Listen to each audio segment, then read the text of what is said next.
The fight is already underway by the time the camera finds it, because the Komodo dragon isn't creeping into a quiet scene. It's driving straight at fresh meat. And Zara is already exploding back toward the carcass with her whole body committed, claws out, jaws open, eyes locked on the intruder that has chosen the worst possible moment to test her pride. This is hunger colliding with ownership in the space of a heartbeat, and neither predator has arrived here to posture for long.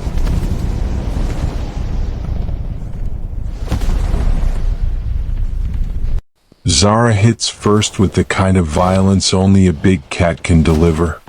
All spring and impact in furious precision.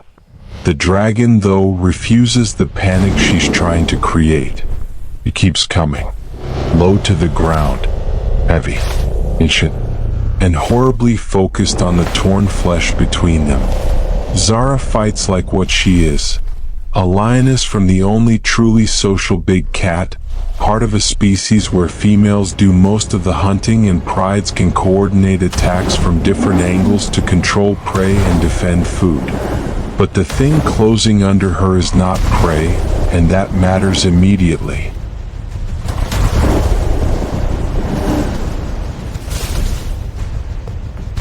The Komodo dragon answers in its own language, not with speed at first, but with nerve. That blunt armored head drives forward. The forked tongue works the air. And the body behind it is built for carrion, ambush, and brute persistence. It's the largest living lizard on Earth, and it is not here by accident. Zara's mission changes in an instant. A minute ago this was a hunt. Now it's a defense. If the pride loses this carcass, they don't just lose meat. They lose authority. The first exchange is ugly and fast. Zara slams a paw downward, trying to stun the dragon across the skull and force it sideways off the prize. But the Komodo twists at the last second and drives its shoulder against the carcass like a wedge, claiming space with sheer refusal. Another lion barrels in from the flank, and for a second the dragon is outnumbered and buried in dust. Yet the body at the center of the chaos does not fold. It latches onto meat and pulls. Not to kill, not to chase, but to anchor itself to the reward. That's the first shock of this clash. The lions are built to overpower living prey, but a Komodo at a carcass is fighting for something simpler, and in some ways harder to break. Possession. Now the struggle deepens. Zara circles and comes again, head low, shoulders rolling, trying to create the same geometry lionesses use on a hunt. Pressure from more than one side. No easy escape. No clean line forward. Lions can coordinate like a trap closing, and Zara is trying to turn a solitary reptile into a target inside that trap. But the dragon has its own dreadful mathematics. It doesn't need to outfight the whole pride in open space. It needs one gap, one hesitation, one bite that makes everyone remember exactly what it is. Komodo dragons are carrion feeders as well as hunters, and when they bite, serrated teeth rip flesh while venom worsens bleeding and shock. So the dragon stops backing away and starts threatening forward. It throws its head in short, brutal snaps. It opens its jaws not in display but in promise. It tells the lions, in the bluntest way an animal can, that this carcass may already be worth bleeding for. That changes Zara's emotional arc in front of us. At the start, she's pure command, the owner returning to reclaim what's hers. Then the Komodo's refusal forces caution into the fight. You can almost feel the calculation flickering through her as she paces and feints, because one good hit from a lion can crush, but one committed mistake against a Komodo can leave a tearing wound that doesn't stop mattering when the camera cuts away.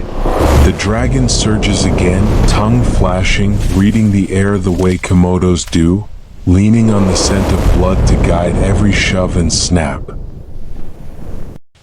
They rely heavily on smell, using forked tongues to sample the air, and a fresh carcass is practically a beacon to them. Zara knows something else too, in instinct if not in words. Lions may be dominant predators, but meat is never secure until the rivals back down. They'll readily eat carrion and stolen kills, and they'll defend food aggressively when competition closes in. This is no longer about appetite alone. This is about who can make a claim stick under pressure. So the fight turns from explosive to tactical, and that makes it even more dangerous. One lion rushes in hard from the right, forcing the dragon to pivot. Zara immediately tests the left, trying to catch the blind angle.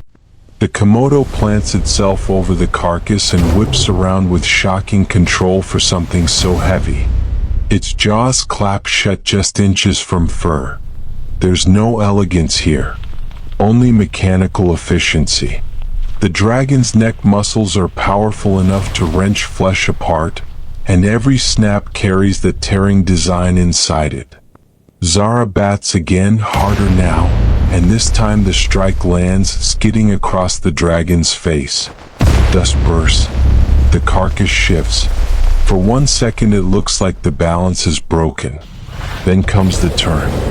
Zara commits a fraction too far, trying to convert that glancing blow into a full drive, and the Komodo counters instantly. It doesn't run. It doesn't duck away. It rises just enough, twists under the paw, and clamps onto the outer edge of the carcass while slashing its head sideways, ripping meat free and nearly catching flesh that isn't meat. That's the moment everything changes, because the lions finally see the deeper problem. This dragon is not intimidated by noise, numbers, or spectacle. It's built to stay in ugly contests longer than fear should allow.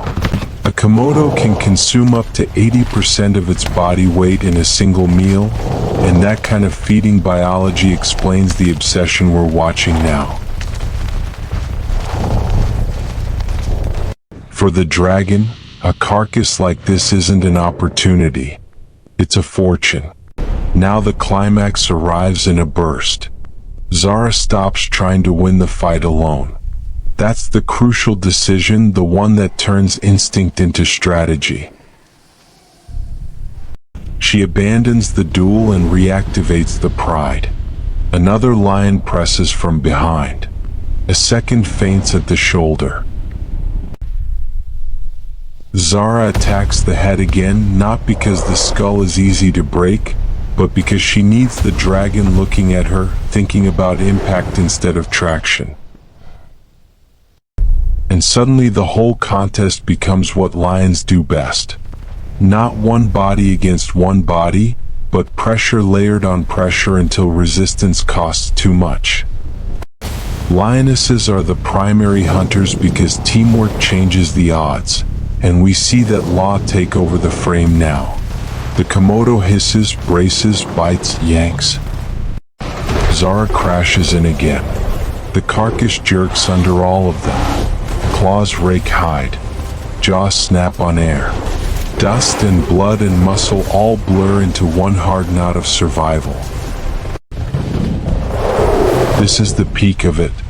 The moment the fight stops being about who is tougher and becomes about whose design fits this exact crisis. The dragon is terrifying at close range. Venomous bite, serrated teeth, relentless food drive, a specialist in turning contact into damage. But Zara is not alone, and that's the decisive fact. A pride can absorb risk, share angles, and keep attacking after the first shock that might have ended a solitary animal's courage. One lion forces the dragon half a step off center. Zara takes that half step like a door swinging open. She lunges, shoulders into the chest, and finally knocks the reptile clear of its deepest grip on the carcass. It's not a cinematic knockout. It's something harsher and more believable: displacement. The dragon is still dangerous. It's still furious, but it's no longer planted where it needs to be. And that's enough. The Komodo gives ground, not because it has become weak, but because even a monstrous scavenger hunter can't hold a fresh kill against coordinated cats once the line fully reforms. The lions keep the carcass because collective force beats solitary persistence at the final moment.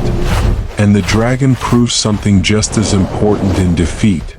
It's one of nature's great opportunists, an animal built to smell blood, brave pain, and make every rival pay attention before taking a single backward step.